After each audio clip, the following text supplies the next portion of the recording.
జయ హో పత్రిజీ. ధ్యానం అంటే శ్వాస మీద ధ్యాస. ఒక అతీంద్రియ శక్తికి మనం చేరుతామన్నమాట. కాస్మిక్ ఎనర్జీని తీసుకుంటాం. అతీంద్రియ శక్తి అంటే ఇంద్రియాలకు అతీతమైన స్థితి.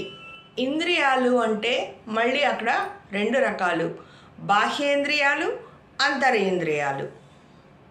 ఇక్కడ మళ్ళీ బాహ్యేంద్రియాలు రెండు రకాలు. అవి 5 కర్మేంద్రియాలు, 5 పంచేంద్రియాలు.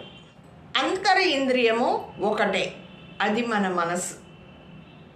అది అందరికీ తెలుసు కదా. మనసు ఒకటి చెప్తే బుద్ధి ఒకటి చెప్తుంది.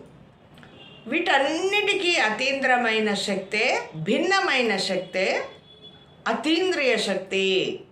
అంటే మనము ధ్యానం చేసినప్పుడు నిర్విషయంగా మన మనసు ఉంటుంది.